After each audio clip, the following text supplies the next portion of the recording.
you relive your junior high days in here? Okay. So, Barb is outside on an important phone call. So I want her to hear the Courtney letter, which we'll get to. Okay. But it is, I can't believe it's September 3rd. We're talking about Daughter of the Commandments. And when Lynn came in, she said, I relived, middle school. There were a lot of triggering incidents. And as somebody who has been to so many and trained so many kids. Yeah. What? I didn't have a bar mitzvah. Oh. I didn't have my daughter. Oh, your daughters. I got my generation. Oh, Not yeah. give girls Okay, bar all mitzvah. right. So now that I know that, I'll be soliciting you for our next B'nai Mitzvah class. So Lel did not have. Yeah. Any- Oh, yeah, neither did any- Lakeside. They did Neither not did have Lakeside. No, Right. no, so Lel my did not. daughter did. Yeah. I mean. Yeah, my that's daughter, Yeah. okay. Daughter. So, Bat Mitzvah is Daughter of the Commandments. So she took that right from Bat Mitzvah. And so tell me what you thought of the story. And then I'll give you my. Anybody? Susan, you didn't like it? I don't like this book. We're going to talk about what the next book is. I think it gives The us. story was cute. It Yeah. was a fast read. It was fun. It wasn't as meaningful. I mean, I thought of you and I thought of it when my grandchildren were bar mitzvah, and it was fine. That was my opinion. I have Merle, Lynn, then Judy. Merle, go ahead. I thought it was the most relatable story that we've read so far. I thought it described it so well, but in Reform Judaism, depending on the synagogue, their children who learn their Torah portion, they are given some help with the Devar Torah. And then she says, after this, what was I even saying? So she did not understand. I mean, at our synagogue, we had Gloria Mintz was wonderful. Judy Weiss was wonderful. I felt my children really understood their Torah portion and they understood their Torah. But as she said, many children haven't even studied Hebrew, really. They just learn the portion. And all they really care about is the party.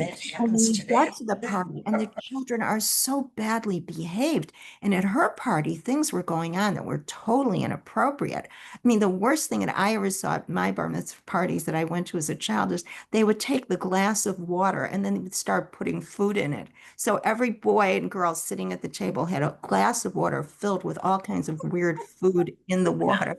That was the worst thing I ever saw. But I'm just saying that her particular Benign. I think she feels kind of resentment now that she didn't put more into it, that her family didn't put more into it, and that many Reformed Jews do not take this as seriously as they should. It's a spiritual, traditional experience that brings the whole family together. It should be special and memorable, and hers wasn't. Yeah. All right, Lynn, Judy, and then Alice. Lynn. I had to relate somehow to my maturity rather than this story.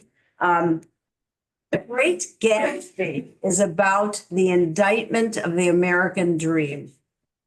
And all of the glitz and all of the pretense that came out at his big party, I saw here. Everything was shallow. They didn't know names. She didn't know the meaning of words. She didn't know the guests and and they weren't even friends of hers. So to me, the whole story was ironic because Daughter of the Commandments, I put down which one. Well, so here's the thing. It's bat mitzvah and bar mitzvah because when you're 13 or 12, when you're a girl, you are obligated to do all the mitzvot. Right. All. Now, we can't do all of them. Some of them are at the temple. They're sacrificed. We don't do that. And as Reformed Jews, I tell our kids, you need to know all so you can pick which ones you want to do. If you want to do, kashrut, if you want to do, some type of Shabbat experience, that's what you need to know. So that, you know, I thought it was a good name to the story. Judy, then Alice. To me, this was stream of consciousness. And it reminded me of Portrait of an Artist as a Young Man, where you tell what you tell, and and she had epiphanies, just like in Portrait. And I hadn't studied Hebrew as a language, which she admits, but I loved it because it reminds you of things, and I like the stream of consciousness, and I think she liked telling it. Yes, she seemed to. Yeah. Alice and then Sue. Alice, Sue Ellen. Yeah. Okay. I like the story We very much. we can't see you anymore. Oh. It's oh, okay. I'm We can hear you though. Well, yeah, I'm on the phone and I pressed all these buttons. Okay. My iPad, oh, wait, here we go. Okay. Hey. Yeah, I'm back. Okay. First of all, I thought it was very realistic. If any of, I mean, I did not have a bat mitzvah, and I didn't go to a lot because I moved to Deerfield in 1960. And I don't know, Deerfield in 1960 was different than Deerfield in 2025. Indeed it was. Okay. So anyways, okay. No, Judy. But I had two children who had a bar and bat mitzvah. I thought, okay, my son was not a social person, and we did not give him a party. And he was very happy because he didn't even like going to his friends' parties. We gave him a luncheon at the synagogue after services, and we took his friends to a Bulls game. My daughter had like what you're talking about in a certain way. And I think a lot of the kids did. There was a lot of social pressure in Highland Park. She went to Edgewood to fit in. And, you had to invite this kid and you had to invite that kid. So you were on okay. So I thought it was very realistic, one. Two, Lynn, I loved your comparing it to the Great Gatsby, because what I started thinking of, this was, bar and bat mitzvahs and weddings, there was a chance for Jews to be like everybody else in our country. True. Mhm. They wanted to be like everybody else, and they pushed it to the limits probably, and still do. And, I remember when my kids were bar mitzvah not at Solel or Lakeside, at B'nai Torah, but a Reform synagogue. We had the rabbi and I think the cantor give us, all the parents give us a lecture about how we should, celebrate, blah, blah, blah, to make it meaningful. But you know what? That was in the 1990s. And if anything, it's gotten worse. I just feel like this story really explained, 12 and 13-year-olds, most of them, all they want to do is fit in with all their friends. And they're, as she kept saying, I didn't even see this. I didn't, what was on the video. I didn't see this. So I thought it was, I really liked it a lot. I thought it was really good. Susan and then Judy. Susan, go ahead. I guess I have to say why I don't like it and why I haven't liked the book. I know that most of you think she's a wonderful character. I felt like most of the stories, either she was bragging or now in this one, she's only at the time she was a bat mitzvah and she knew nothing about what she was doing. She was only interested in impressing the non-Jews. And I remember when my son was bar mitzvah and he had we lived in Aurora, so obviously they had a lot of Gentile friends. They did. One of his friends told his parents he wishes he was Jewish because he wanted to have a bar mitzvah like my son. And we gave him a lovely evening party. because it was a conservative synagogue, then my daughters could not read from the Torah, even though they certainly learned how to read Hebrew very well. Yeah. And they couldn't have a Saturday bat mitzvah. It had to be on Friday night. Yeah. And I'm sure they did not read from the Torah. They read and I Haftarah. mean, I was really annoyed. Yeah. by That's what that. it should be. And we gave them parties. One of them had after her bat mitzvah on a Friday night. On Saturday night, we invited all her friends who had been at the bat mitzvah and everything to come to a swimming party, at a swimming pool. Yeah. And we had a big party at the pool. It just, I don't know, this just left me cold. Yeah. It just Judy, did. Lynn, then Elaine. My daughter was bat mitzvahed from this temple. They taught her so much that the boy she was being bat mitzvahed with, his name was Adam. My daughter's name is Eve. Oh, God. And the birthday was October 12th. Was it? A Or is she? nightmare. Yeah. So my daughter said, I'm not going to have a bat mitzvah. I won't have a bat mitzvah. Yeah. Because I can't have a bat mitzvah with an Adam and read the portion where I'm evil. So Rabbi Wolf gave her a separate portion. He moved her portion to a different time, to a different week, and she consented. But I do think the kids understand, or at least my daughter's age group understood, but I still agree with the fact they didn't study Hebrew as a language. Yeah. Yeah. Lynn. Lynn, And then- Elaine, then Alice. Okay, Susan, What? You're going to be lectured too. I'm not gonna lecture her. Don't. This is a memoir, and she's trying to understand herself. I And understand. her bragging and her missing things, she's revealing to us what a brat she was and how horrible she was. And this is the first story where I see that she's having clearer vision than she's ever had in any of the other stories. I She hear you. repeats what I didn't see 10 times.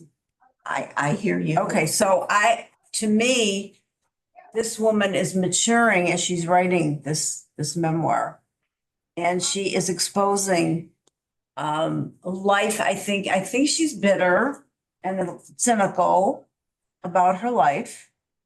You notice she buries in here The part where somebody introduced her to her husband, who was the No, son of a that's- Baptist minister, and her grandfather wouldn't have liked That's not that. the line I'm talking How about. much we care. Yeah, I will I'm talk talking about our about own reflections. Always chasing for a hug, Oh, always chasing a hug. I think she really did not have, she might have had a really dysfunctional childhood. Mhm. And that's why she wrote this. And honestly, I think we can all relate because we always don't see the truth beneath the veneer. You know, what is appearance and what is reality? And this bat mitzvah was total appearance and impression. It's not the real, this thing with Wes and all of that. I mean, when she focuses on I that. like this sentence. but that is typical for a 13-year-old. Yeah. Own Elaine, reflections. Yeah. Alice, and then Barb. Absolutely. Okay, I think one of the things is, as I was reading it, I kept thinking of Rabbi Ike and Vanessa, how it was my children, we belong to Solel, my kids are in their 60s, and there was no bar mitzvahs. There was absolutely no bar mitzvah. But my grandchildren went to 1,000 of them. And I remember the kids misbehaving and all of this. And I think that this is a reenactment of your life. And I think a lot of the book, she is thinking, could I have done this? Should I have done that? Exactly. And, how old is she? In her 50s, right? Let me look that up. All right, well, anyway, let's assume that she's in her 50s. Yeah, And probably. at that point, I used to rethink everything. Now I'm in my middle 80s. I don't rethink a thing. There's hope. Seriously. Seriously. There's hope. Okay, I signed up for that. Yeah, I don't redo what I'm doing. She is trying to rectify yes. her life in her mind. And this was the most realistic. I mean, everything that she said was true. And my kids didn't know Hebrew. They memorized whatever it was, and they didn't know the reasons why or whatever. And that was that. And it's true. I mean, nobody did. And the kids all misbehaved. I remember you used to have She's 47. okay, so that's close to that. So I remember when I was on the board, every weekend there was somebody that was a policeman at the temple to sit behind the kids to make sure that they behaved. Okay, remember that, Vanessa? Yeah. Oh, yes. And so I think that it's I had to take a Xanax before. I went to all of them. And I finally gave up policing because you can't. Can I pick? And the first time I came here, I don't know who it was, but this kid went to Lanton. Oh, or Parker. oh God. All of his friends were Black. And they sat there silent. And I went up to them afterwards. I said, thank you for being so respectful. Because you have to praise them when they do this. Absolutely. I think something that Elaine said, and you said it very beautifully, that she's trying to rectify her life. Because when she talks about B, her Aunt B, and how she said everything was perfect and glorious and she dies alone. Yeah. And she Oh, said- that was sad. That was very sad. Yeah. But she says, could we have done more? I mean, that thing about Judaism and doing rather than saying, we all say, oh, can I help you? Or what can I do? When you Which is see the people. so Exactly. ambiguous. All right, in my building, there are 3 women who are 100. And they all have their brains. And a heart, too. Yes, right. They all But have their they're brains. in their apartments 90% of the time. Yeah. So they are alone. Yeah. And, as I walk by, I think, maybe I should not. Well, I don't. So I think everything in this particular story was very Real. real. Yeah. Okay, I have Alice and then Barb. Alice. Yeah, a couple of things. Susan, I hear what you're saying about your kids' experience, but I think you would understand that Aurora and Highland Park very different. Oh, I know. So she didn't live in Highland Park, but what did she live in a suburb of New Jersey or something? I think, Yeah. or New York, It- whatever. Yeah. It was probably a lot more like Highland Park than Aurora. I understand what you're saying.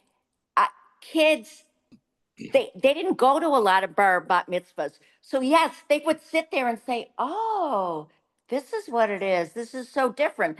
But our kids went to 1 or 2 every single weekend. Yes. Of course they misbehaved, of course. Okay, because it started becoming meaningless to them. The other thing, Lynn, I agree with you. This is a memoir, and she's telling her life, good or bad. I mean, it's really interesting. I'm reading a book now that I'm not going to recommend it. I don't think it's a good book. But the thing I read last night applies to this. One of the characters said to another character, she's trying to get to know her better. She says, "Well, tell me all the horrible things you did in your life." I mean, we all did. I'm telling you, we all did horrible things. Or questionable. Questionable. Right. So she's just telling her story.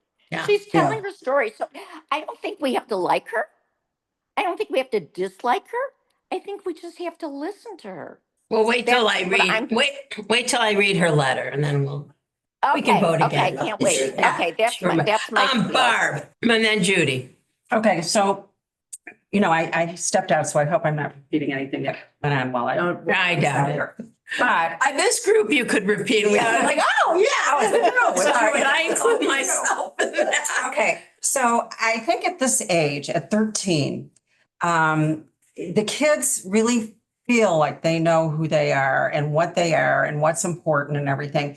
But this story, when I was reading it, I felt like, oh my God, this is so typical of, wanting to, climb the social ladder and be part of the group. And that is such a big pressure at that age. True. These kids, for the most part, I think through junior high, maybe in through high school, don't know if they're animal, mineral, or plant. Exactly. And I think that's what they're trying to discover. And as far as this thing goes, it is a memoir. And God knows, I mean, thank you so much. I beat myself up on a daily basis. I examine my entire life every. Stop doing that. Stop doing I think about what I did. I'm appalled. I'm telling you, it works. I'm much better. I'm absolutely Go appalled ahead. at many of the things that I did in my life. Like, why did I do? First of all, I probably thought it was right at the time, but I think this is part of really discovering who you are. And at what point, maybe in your mid 80s, you know the whole story. Yeah. Judy. There is a line that I love that she wrote on 176. It's these people whose blinks created hurricanes. And Oh, I think yes. when you can look back on your life and recognize the people that shook you up Oh, yeah. and why they shook you up, and it changes. But I love that line. Yeah. Yeah. So before I give you Courtney's letter, my feeling is, and I've seen, literally hundreds of B'nai Mitzvah confirmations, at 13, we give kids a singular ceremony and they want nothing more but to be part of the crowd. At 16, where they do have some individuality, we give them a ceremony that's a crowd. Ah, And if we could switch that around, it would be great. And I think that people are looking for ritual. And, they have clumped on to B'nai Mitzvah, and some people do it really great. Evie is at the eye doctor, but she said at Solel, they were able to, create, I think, a service. So very different from, pardon, right. The parents were involved in Yes, that too, yeah, and it yeah. was fabulous. Okay, so here's Courtney's letter. So I'll read my question. We just read ultrasound. When I started the story, I thought it would be about a baby. It was not. How did you get to the title for that chapter? The woman in my group guessed it had to do with doing a deep dive into your mom. I like the multiple meanings of the title ultrasound. It is an essay about motherhood, daughterhood, so the pregnancy association is deliberate. The title also reflects the daughter's experience of hearing her mother's music for the first time. Hearing her voice, an ultra meaningful sound. Finally, it captures the last conversation the mother and daughter have in the essay about inaudible sounds in outer space. And I said, what's your mom's name? I want to look her up. I couldn't help myself. I just read Jodi Picoult's book, By Any Other Name, which deals with whether Shakespeare is actually the author of his works. I was so mad at Ron for stealing your mom's light. Like many memorists, I conceal the identity of several real people to give them a modicum of privacy. I see the essay less about her or her fame, although it's mentioned in this story too, that they, the Doors, and she used to be the opening act for the Doors, in particular, and about a daughter discovery, reconciling the life her mother lived before she was born, and agree that Ron is awful. Have you been back to Germany? We loved your description of the Black Forest. I have not been back to Germany, though not for cultural, ethical reasons. In fact, I'd love to visit Berlin one day. I think many countries, including ours, embody irreconcilable contradictions. Glad you enjoyed the essay. The Boy in Blue, provoked much discussion as well. Was it hard to reveal that you had been convicted of a felony? And this goes to her, Yeah.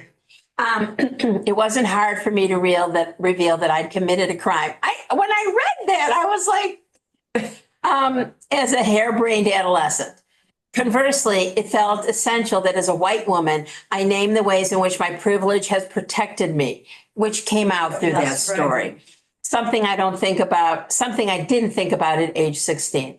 So often the stories that illuminate racist systems are told by those who have endured violence and oppression.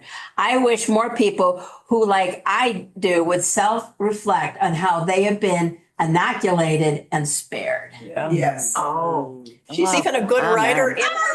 Amen. And you know what? We all are of that venue. Yeah, We have all been spared. absolutely. I mean, my son Absolutely. is a criminal lawyer and deals with a lot of low-life people. And if something happened to me, I would absolutely, I ran a red light once, made an illegal turn. And my son's office went to court with me. And my son said to the judge, "This is my mother. She paid for my law school." And the judge looked at me and laughed and said, "Okay, I didn't have to go for the usual classes Yeah. or anything. I had paid for law school." So, okay, if someone else, okay. Hey, I'm going to say I paid for half of Arthur's because he was still paying it off. Right, okay, well, but I'm just saying, in Highland Park, you get a pass, you get a difference. And I think it's the color of your skin. it absolutely The color of your is. skin. It absolutely is. I had a client who was a Black woman living in Hyde Park. She was as white. She had gone to Stanford and Northwestern.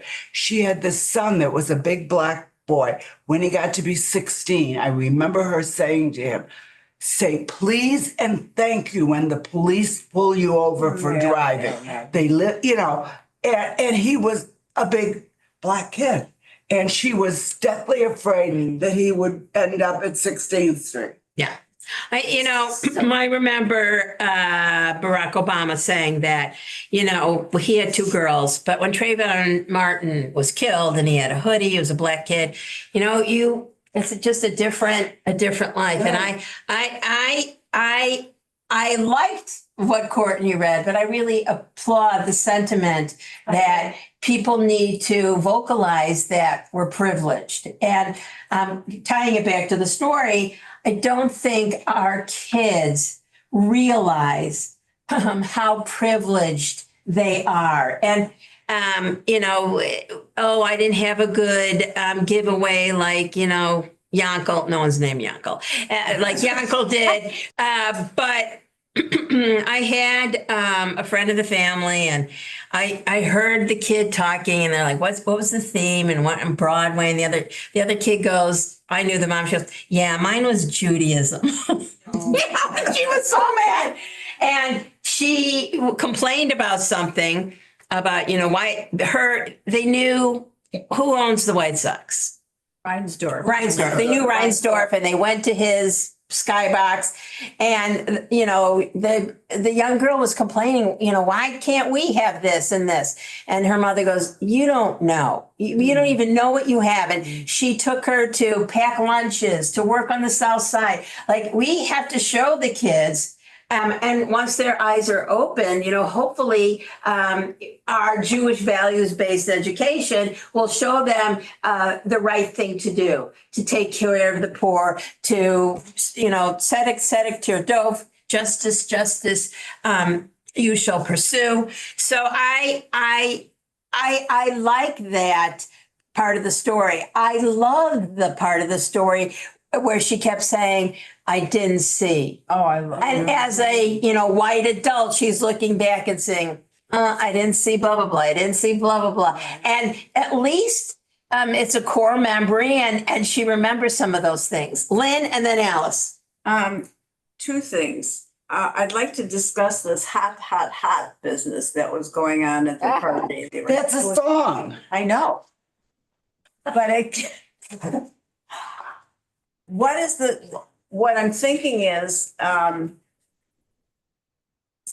that these people want to be, that adults at least want to be hot. I mean, everybody wants to be something else to impress somebody else. And she makes this statement in here, why she invited certain kids, because it would prop up her desirability. And you know what? That line really rang true to Yeah. me. Yeah. And Absolutely. and I just said to my husband, I think I picked the wrong friends in high school. My daughter said that to me at the Honestly, end of high school. She said, I should have been friends with X and I not know, with Y. exactly. And I've said myself. Yeah, and she does not see any of Y. Not one of them. Okay, I have to say, you're all changing my mind. Wait, it only took us to anyway. Let's ask a question of everybody. Wait, okay, wait, I have Alice, Sandy, and Joyce. Sue, ask your Okay. question and then I'll go back. Have any of you ever Okay. shoplifted? I thought it was yes. interesting. Yes. Wait. The question is, has anyone ever shoplifted? Raise your hand. I have not. When I was a kid, Yeah, you just I steal went to the gum. dime store and helped myself. I took a little baby Right. rubber Yeah, thing. Yeah. I don't even just what you remember needed, Liz. I'm sure my husband did. Okay. It's influenced by that. I needed it. Right. I don't even remember Right. what I took. Oh, the Right. guilt was. I only did it once, but Yeah. All right, Alice, go ahead. Yeah. I just wanted to comment. In our 80s, we get to. Okay. Okay. All right, I go. wanted to comment. Yeah, I wanted to comment on what Lynn said about hot, hot, hot. I think that was really important because first of all, these kids, these 12 and 13-year-olds, they're having their sexual awakenings. I mean, two of the friends went off on their own. I mean, so I think that was important, but I also think, she liked. wait, I also think when I'm just thinking back to the story and I'm also thinking to bar and bat mitzvahs I've been to, I think the adults, it's almost like reliving their childhoods Oh, yeah. because hot for an adult, but I they're know. reliving it. Okay, that's that. But the other thing I wanted to say, I wanted to compliment Macomb based on what you were saying, Vanessa, about teaching kids, how to help other people. I think Macomb is doing a really good job. One of the things we're doing is the Tikkun Olam Committee is going into the 6th grade class. I'm involved with it. That's why I know it's happening. Going into the 6th grade level learning. They're getting ready to pick mitzvah projects, and we're having different groups come and tell them the things that they can do and get involved with. So I think Macomb is trying to do a really good job of teaching their kids. Here. Okay, Yeah. Sandy, then Joyce, then Merle. Sandy, go ahead. I unmuted you. Sandy? Yes, Oh, yes. there you are. Go Go ahead. It just reminded me that someone said she didn't think she chose the right friends or something in high school. Yeah, I said that. Yeah, no. I remember, not being part of the in crowd. I came from a little different neighborhood than the in crowd.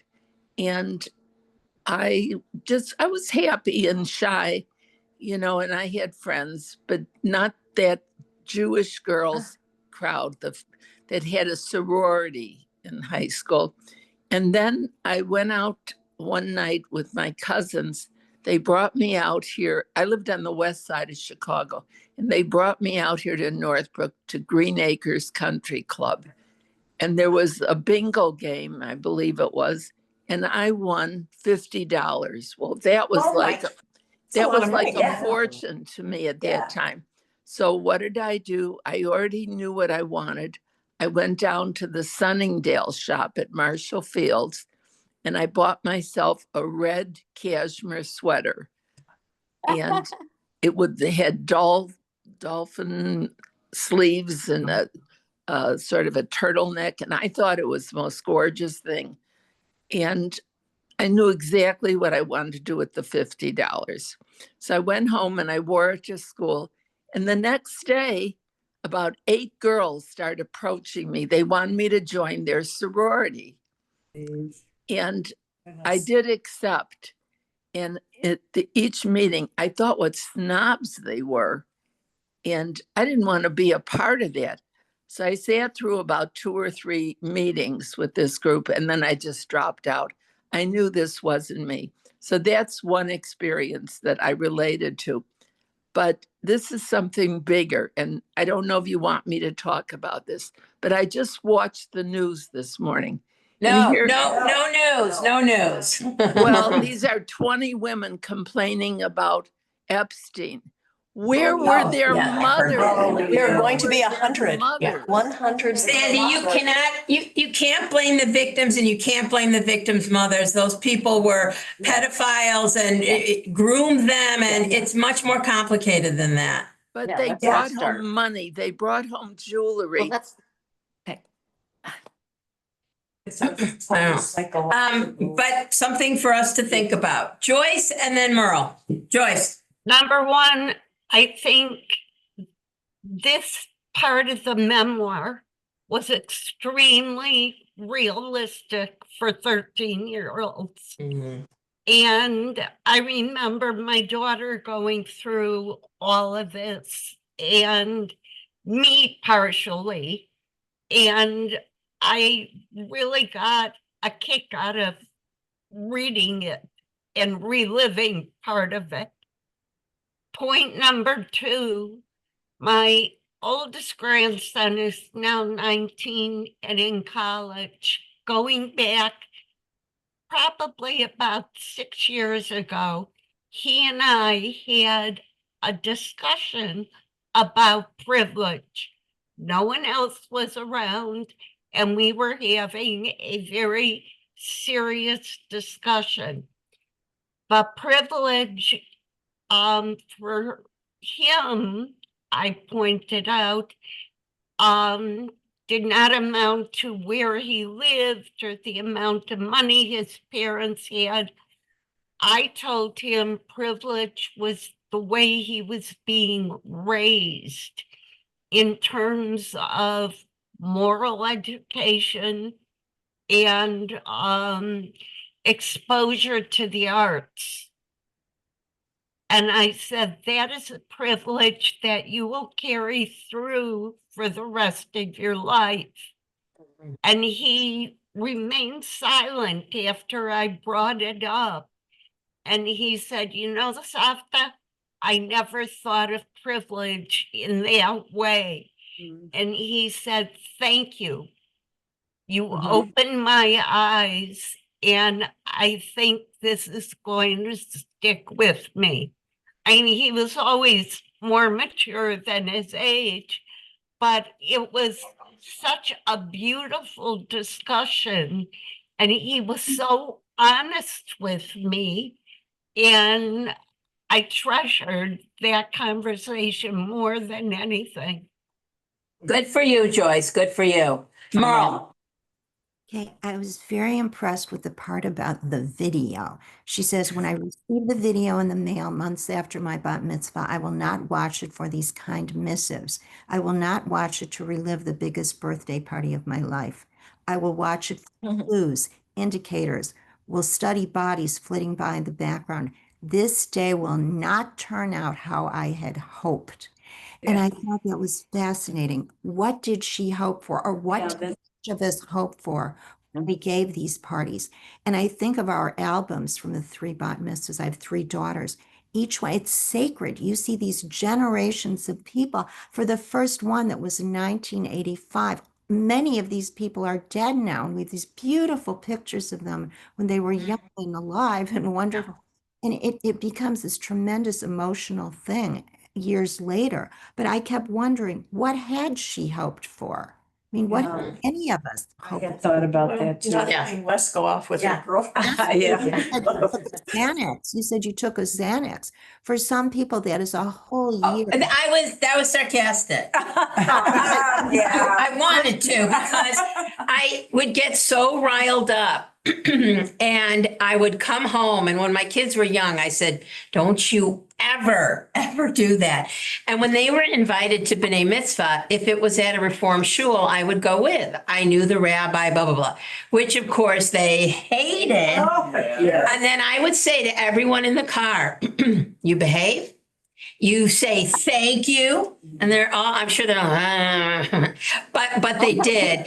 And the thing that also fries me is, the boys have a uniform of, a white shirt and, khaki pants, but the girls, look like prostitutes. And by the end of the year, because they've grown, boobs and tight, it looks even worse. And Celine Libber has said to me, she goes, and they trade dresses, not knowing that this one has big boobs and this one has no boobs. And it's hard to watch sometime. Pearl, were you done? I was just leading up to what the child hopes for is different. Maybe you have a wonderful party, what the parents hope for. I was just praying that everyone that I love in the world is not poisoned by the caterers. You're having your party at a country club or a wonderful hotel, and you're hoping, oh, please God, let the caterers not poison everyone I love in the world. That was really one thing that was at the back of my mind for a whole year. So I mean, I forgot. Thank God. What happens at the buses? Lynn and then Elaine. So I'm thinking, as we're talking, that maybe expectations need to be reviewed among parents. The brain of an adolescent is not, that's why they keep extending when they can drive and when they can vote and all of that. And when they can start school, they've had that discussion because their brains haven't been, the rational part of their brains have not been formed until they're in their 20s. So maybe parents need to reevaluate how to celebrate this. Maybe temples, synagogues need to reevaluate what's going on here. I remember, and I'll just stop after this, at a time, can't remember if it was Dove Taylor who talked to the kids before the event. Ike used to do that too. And it was better. It was It better. was better. Right. Not perfect, But better. but better. At And least. then we had parents as Right. supervising and Right. going up to Right. the kids. Yeah.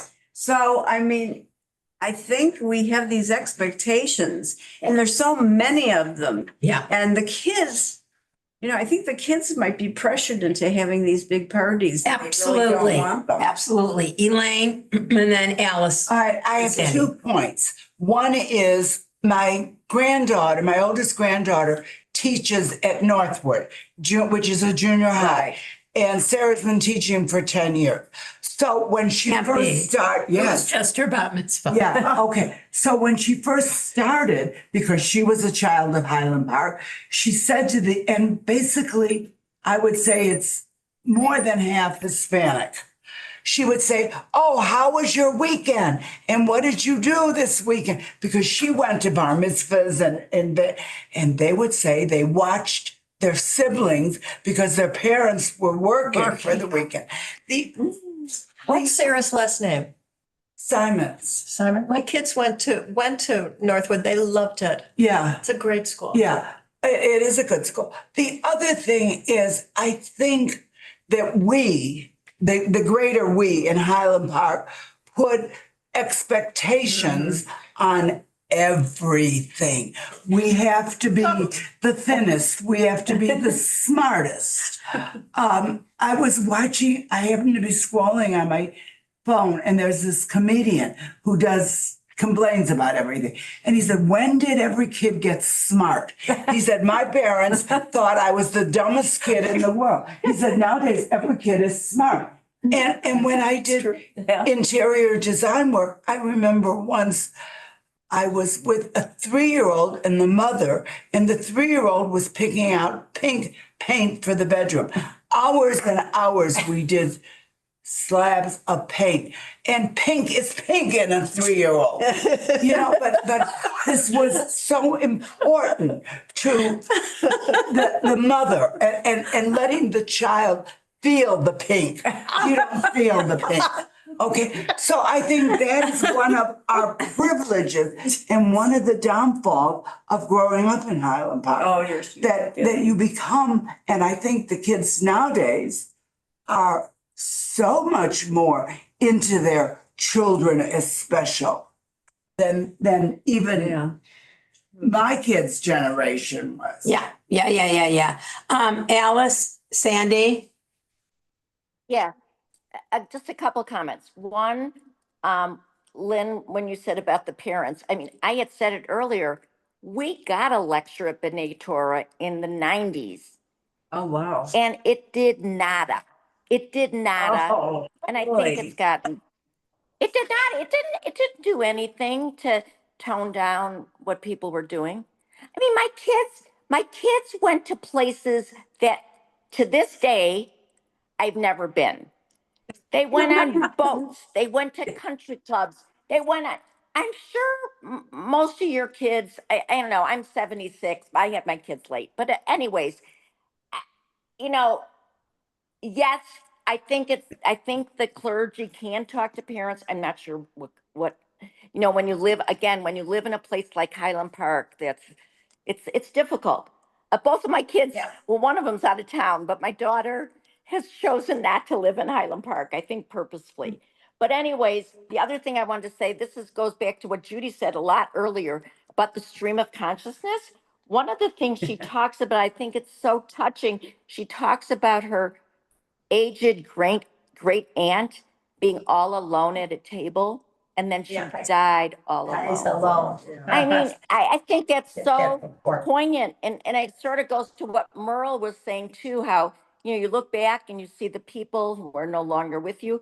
But I thought that was really a beautiful passage, and saying we all wonder what more could we have done. So I think that. Sandy and then Judy. Sandy, go ahead. Well, I was a teacher for years. I've lived in all kinds of socioeconomic areas. And I've seen a lot of what goes on between parents and kids.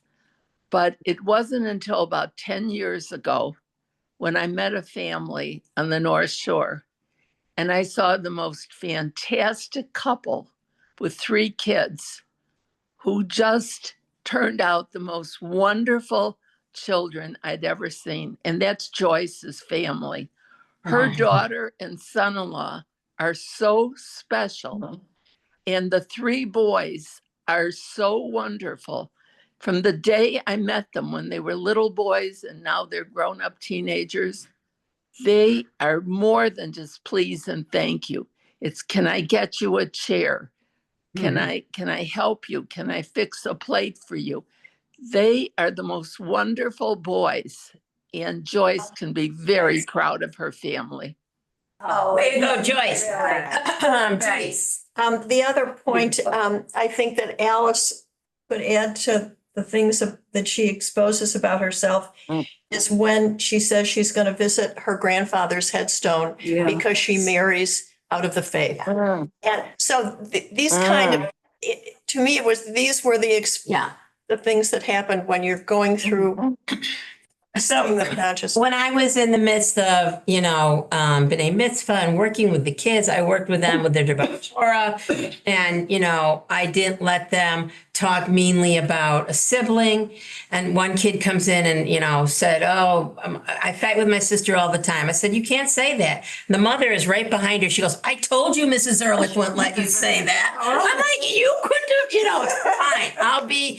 Throw me under the bus. I'm fine with that. But there was a rabbi on the North Shore, and he said, if you went to a movie that you really wanted to see, and there was 100 7th graders there, would you go to that movie or a later showing? You'd go to a later showing. And I used to tell I used to tell I said, invite just their good friends. And I got in trouble. And one family got very mad at me. And by their third kid, she came back to me and said, you were right.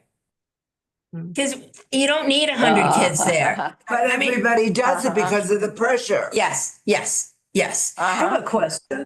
Yes, Lynn. Do you think what's happening now on college campuses and the growing anti-Semitism, if parents are talking about this in their home and kids are more aware of that this might shift, that maybe there would be more heart in doing a bar bat mitzvah? Listen, I've had parents come and sit in my office and say, listen, I suffered through religious school. My kid's going to suffer through religious school. I said, don't you dare say that to your kid. My religious school is not what you went through. Yeah. It's experiential. It's fun. It's this, it's that, as it is here. And I don't know, because I don't know. People are searching for ritual, and there are some people going to Israel or on cruises for B'nai Mitzvah. And, Israel, of course, I would find very, very meaningful. And, I hope that these people can find it. But another thing I learned, you can't count somebody else's money. We would have people who, and we scholarshiped up the yin yang, and they had, a giant party, but maybe grandma and grandpa paid for the party. I don't know. Yeah. So it's very hard to judge. And every single year we get phone calls, oh, we want to join. I have a 12-year-old. I said, and you want a bar mitzvah this year? He goes, how did you know? Oh. I said, you need to talk to Ashley. I turfed that right out of my office. But, people, I don't know. And I grew up in Crystal Lake. So I went to Elgin, which is the sister synagogue to Aurora. And I had my non-Jewish friends, and my rabbi at the time decided he had a captive audience. I had a full crowd to harp about Nixon. It was 1972 was my bat mitzvah. So I thought the president was going to fire him right then and there. And my parents were just sitting there like, let's get through this. Let's get through this. So I hope that they have a meaningful and they remember it. Although for consecration, we give all the kids a little Torah, which has gotten super expensive, tariffs. If you want a business, somebody in the United States should go into making little Torahs, because everybody needs one. And kids remember that. The last paragraph, how much we cared, I will think, about our own reflections. Note from Diana in my 7th grade yearbook. I'm really sorry about what happened at your bat mitzvah. She's the one who kissed Wes. Mm-hmm. So are kids aware of that? I don't know. And I think that teaching Jewish values, Alice, going into the classroom is so, so, so important, because they need to see how the other half lives, or other, whatever, 3/4 live, and they need to know what's out there. How can they help? How can they make a difference? Susan. So I guess maybe one of the few people who didn't grow up in Highland Park. I grew up in Skokie, which would be with parents that didn't have a lot of money. Yeah. And I went to Niles Township. Well, first I lived in Chicago, and then we moved to Skokie. So I didn't grow up with all this privilege. And then when I married my husband, who was from Aurora, that was a big change for me, right? A big change. But my children were able to grow up in a town where they were the minority. Yeah. And there's something very striking about that. And it's made them be able to understand. And I have one of my daughters, no way would she live on the North Shore. Yeah. No way. Yeah, right. Well, and my daughter lives in the inner city of Washington, D.C. But I think for me, it made me stronger and gave me a Jewish identity because, quick last anecdote, because I got to go. In fifth grade, I was 10. Miss Hen, who had bright red hair that you don't find in nature and always wore purple, came up to me and said, Vanessa, I know what Hanukkah is. What is Chanukah? I was 10. And I was like, Miss Hen is another way to spell it. But it took me, Anyway, so we meet again on September 17th. We have 2 more stories. I know I said it last time, but I'm going to send out the recording because I know Ellen couldn't make it and Terry couldn't make it. And I'm sure they're going to listen to every pearl of wisdom we have all said. And I will send you out the books to take a vote on, and then we can move on from there. And it's good to see everyone. Not this week, but Sunday the 14th, virtual only, Jim Kenny. You're not going to want to miss that. It'll be in, the link will be there. If you don't have it, let me know. I always find him interesting. His topic is, are we living in a post-truth world? And we know that we are. Okay, I gotta go. Gotta go to Hebrew. All right, bye-bye. Bye, thank Thanks, you. Vanessa.